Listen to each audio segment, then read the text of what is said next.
Hi teachers, అందరికీ నమస్కారం. Welcome back to our channel Surya smart ideas. నేను మీ Suryakala madam. ఈ రోజు ఈ వీడియోలో ఏపీ డిఎస్సి ఎస్జిటి మరియు స్కూల్ అసిస్టెంట్ కి ప్రిపేర్ అవుతున్న అభ్యర్థుల కోసం 45 డేస్ మనకి నోటిఫికేషన్ లో 45 డేస్ టైం ఇచ్చారు కదా.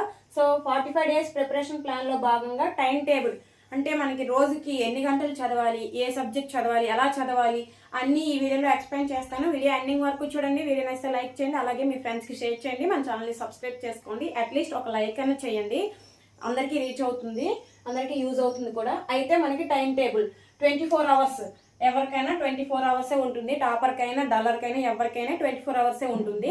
దాన్ని చక్కగా ఇలా యూటిలైజ్ చేసుకుంటే ఎవరైనా సక్సెస్ అవుతారు. ఇప్పుడు నేను వేసిన టైం టేబుల్ చాలా బాగా ఆలోచించి అప్పుడు నేను ఏ విధంగా ప్రిపేర్ అయ్యాను, నా డిఎస్సి టైంలో నేను ఏ విధంగా ప్రిపేర్ అయ్యాను, టైం టేబుల్ నోటిఫికేషన్ సమయంలో ఏ విధంగా టైం టేబుల్ వేసుకున్నానో అదే విధంగా మీకు ఇప్పుడు సజెస్ట్ చేయడం జరుగుతుంది. మీరు చాలా మంది అంటారు వేసేకేమి వేస్తారు, టైం టేబుల్ చాలా మంది వేస్తారు, చదివితేనే తెలుస్తుంది అంటారు కొంతమంది. బట్ నేను ఇది చదివి ఫాలో అయ్యి మాత్రమే మీకు చెప్తున్నాను.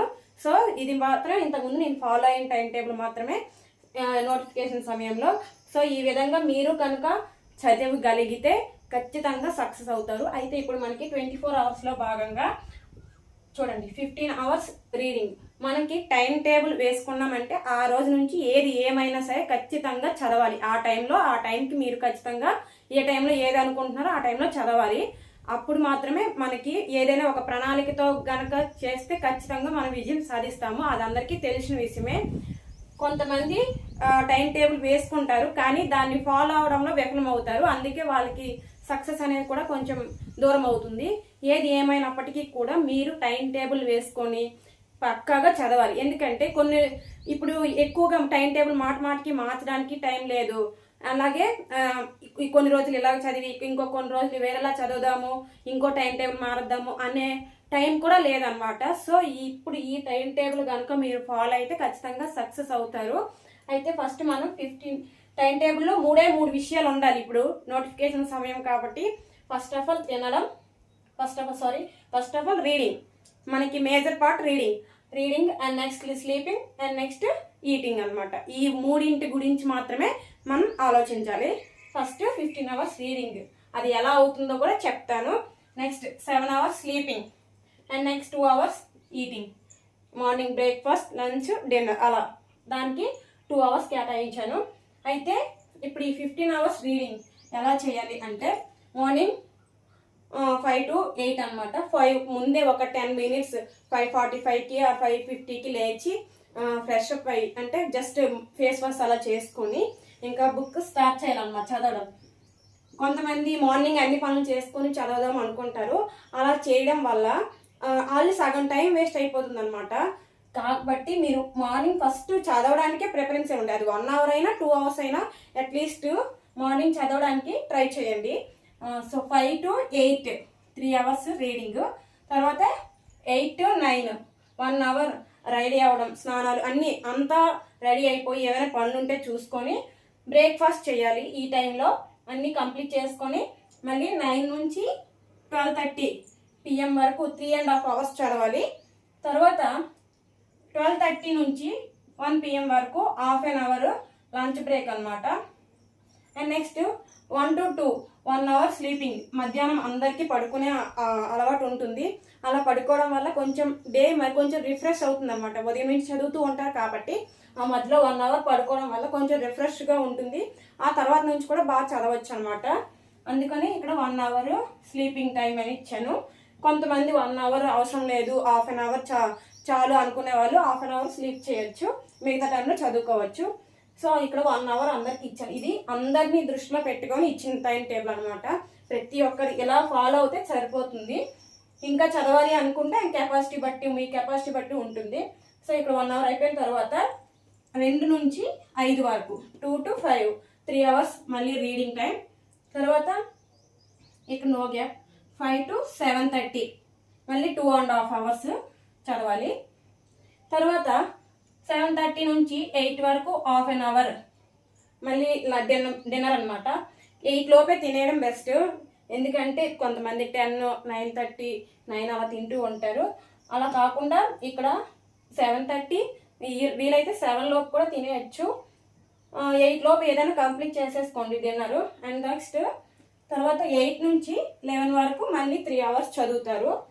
తర్వాత 11 నుంచి 5 AM 6 hours స్లీప్ అనమాట. ఎందుకంటే మధ్యాహ్నం 1 hour ఇచ్చాను కాబట్టి ఇక్కడ 6 hours నోటిఫికేషన్ సమయంలో కాబట్టి 8 hours స్లీప్ ఉండాలి, 7 hours స్లీప్ ఉండాలి అని ఎక్కువగా బయట అనుకుంటారు. కానీ ఇప్పుడు మనకి క్రూషియల్ టైం కాబట్టి ఇక్కడ 6 hours సరిపోతుంది. మధ్యాహ్నం 1 hour, టోటల్ 7 hours మనకి అవుతుంది. ఇక్కడ ఈటింగ్ టైం 2 hours, ఇక్కడ 1 hour, లంచ్ ఒక 1/2 hour, డిన్నర్ ఒక 1/2 hour, టోటల్ 2 hours అనమాట. అయితే ఇంకా మనకి ఇప్పుడు 15 hours రీడింగ్ పక్కాగా చేయాలి. ఇంకా ఇంకా నేను చదవగలను, చదివే కెపాసిటీ నాకు ఉంది ఇంకా అని అనుకునే వాళ్ళు ఇక్కడ చూడండి, మనకి బ్రేక్ఫాస్ట్ 1 hour ఇచ్చాం కదా. కొంతమంది హాస్టల్స్లో ఉండే వాళ్ళకి ఫుడ్ అంతా వాళ్ళే ప్రిపేర్ చేస్తారు కాబట్టి రూమ్స్లో ఉండే వాళ్ళైతే వాళ్ళే కుక్ చేసుకోవాలి. మ్యాక్సిమం బయటే తీసుకోండి. ఈ 45 days రైస్ పెట్టుకొని కర్రీస్ అలా చేస్తూ ఉంటారు బయట. అలాంటి వాళ్ళకి టైం ఎక్కువ ఉంటుంది. జస్ట్ రెడీ అయిపోయి స్నానం అవన్నీ చేసేసుకొని ఒక 1/2 hourలో తినేయడం అన్నీ అయిపోతే ఒక 1/2 hour ఇక్కడ మిగులుతుంది, 30 minutes. అలాగే ఇక్కడ లంచ్ కూడా చాలా మంది వేగంగా తినేస్తుంటారు, 15 minutes. అదొక 15 minutesలో తినేస్తే 15 minutes మిగులుతుంది. డిన్నర్ కూడా 15 minutes మిగులుతుంది. టోటల్ ఇంకొక 1 hour మనం యాడ్ చేసుకోవచ్చు. టోటల్ 16 hours అవుతుంది. 16 hours మనం పక్కాగా చదవచ్చు అనమాట టైం అడ్జస్ట్ చేసుకుంటే.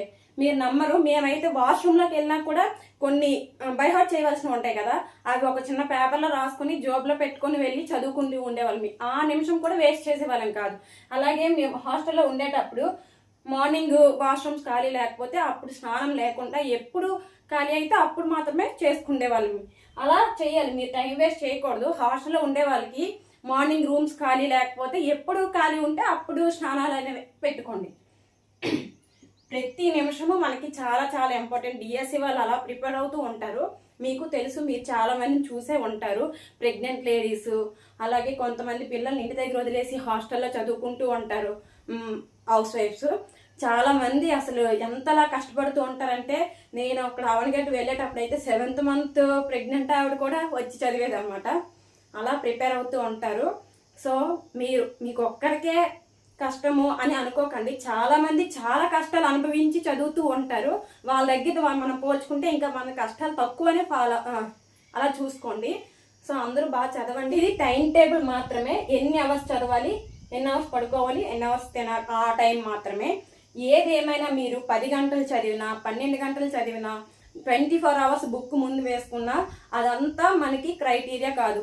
చదివిన ఎన్ని గంటలు చదివినా సరే కాన్సన్ట్రేషన్గా చదివామా లేదా, ఎన్ని గంటలు చదివామనేది కాదు ముఖ్యం, ఏకాగ్రతగా కాన్సన్ట్రేషన్గా చదివామా లేదా ముఖ్యము. అది అందరికీ తెలుసు. సో మరొకసారి గుర్తు చేస్తున్నాను, కాన్సన్ట్రేషన్గా చదవాలి. ఎక్కువ టైం లేదు మనకి, రివిజన్ చేయడానికి కూడా ఎక్కువ టైం ఉండదు. కాబట్టి ఒకేసారి చదివినప్పుడే గుర్తుండేలా చదవాలి, అంత బాగా చదవాలి. కాన్సన్ట్రేషన్గా చదివినప్పుడు మాత్రమే మనకి సబ్జెక్ట్ అనేది ఎక్కుతుంది, బాగా గుర్తుంటుంది. అలాగే రాసినప్పుడు మీకు ఏమైనా డల్గా అనిపించినప్పుడు, చదవానికి ఇంట్రెస్ట్ లేనప్పుడు ఆ వర్డ్స్ చిన్న చిన్న రఫ్లా రాస్తూ ఉండాలన్నమాట. చిన్న చిన్న నోట్స్లా పెట్టుకొని ఒక పేపర్ అన్న పెట్టుకొని చిన్న చిన్న రాస్తుంటే ఇలా అండర్లైన్ చేసుకుంటూ ఉంటాం కదా, అలా చేసుకుంటే మనకి చేతి పని ఉంటుంది, అప్పుడు మనకి నిద్ర రాకుండా ఉంటుంది. సో ఆ విధంగా చిన్న చిన్న వర్డ్స్ అయినా నోట్స్ అయినా రాసుకొని చదువుకుంటూ ఉండండి. కాన్సన్ట్రేషన్గా చదవండి. చదివిన తక్కువ టైం అయినా సరే, ఒక్కొక్క సబ్జెక్ట్ తక్కువ టైం అయినా సరే బాగా చదవండి. ఇది ఓన్లీ టైం టేబుల్ మాత్రమే. నెక్స్ట్ వీడియోలో ఏ సబ్జెక్ట్ ఎన్ని అవర్స్ చదవాలి, ఏ అవర్స్లో ఏ సబ్జెక్ట్ చదివితే బాగా గుర్తుంటుంది అని కూడా ఎక్స్ప్లెయిన్ చేస్తాను. మనకి సబ్జెక్ట్ వెయిటేజ్ బట్టి మనం దానికి కేటాయించాల్సి ఉంటుంది. సో అది కూడా నెక్స్ట్ వీడియోలో చెప్తాను. మన ఛానల్ని ఫాలో అవ్వండి. అలాగే మన ఛానల్ని సబ్స్క్రైబ్ చేసుకోండి, బెల్ ఐకాన్ యాక్టివేట్ చేసుకోండి. నేను వీడియో పెట్టగానే మీకు నోటిఫికేషన్లో వస్తుంది. నేను వీడియో చేశానా లేదా అని వెయిట్ చేయాల్సిన అవసరం లేదు. మీకు నోటిఫికేషన్లో రావాలి అంటే బెల్ ఐకాన్ని యాక్టివేట్ చేసుకోండి. Please do subscribe, like, share and comment and all the best.